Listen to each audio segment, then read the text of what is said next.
Seismic news overnight that the CEO, Natwest boss, she has resigned as a result of this banking row. First of all, do you agree with the fact that she stepped down? Should that have happened? And secondly, do you agree that people shouldn't be debanked because of their political views? Well, look, firstly, you've got to get the balance right here on we call it the politically exposed persons or the due diligence regime. You've got to get the balance right between that and people accessing wider, basic banking services. And I've seen what the Financial Conduct Authority has said about its concerns about NatWest reviewing this issue, and then about the Financial Conduct Authority being involved if necessary. So, of course, it's important to learn the wider lessons.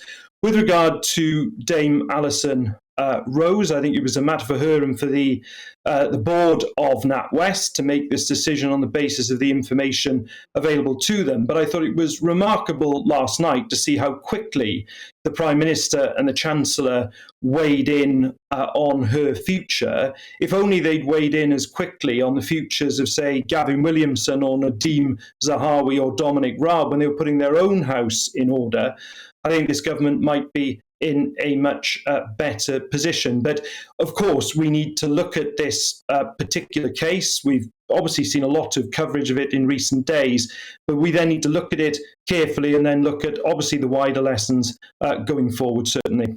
Nick, and who is going to wade in? And this is a big subject that you, the Labour Party, want to highlight today.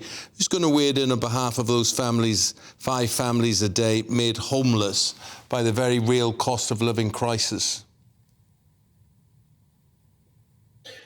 Yes, and this is a very serious issue. We've seen these statistics, which you've set out there, Eamon, that in the first quarter of this year, more than 5 families a day becoming homeless. Now, there is something the government could do very, very quickly, and that is end what we call the regime of no-fault evictions. This is a situation where tenants have they're perfect tenants, they have every right to be there, they're tenants doing what is required, and yet the landlord has the power for them to leave the property. Now, I thought there was a cross-party consensus on this.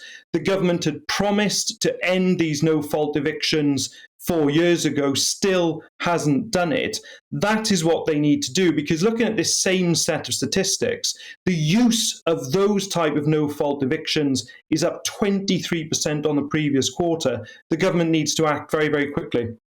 So the homelessness statistics, they look bad, Nick, and there's every chance, judging by the research that you have done, that they're going to get worse. Yes, and that's why there is such an urgency on the government to act. There's been this failure to act over the past 4 years.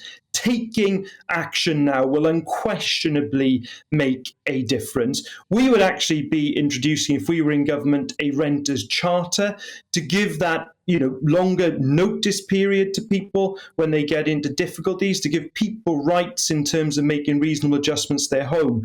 But above all, the government has to act urgently on these no-fault evictions. We know their use is increasing. It would be something, I'm sure, that command wide support across the House. The government should just act.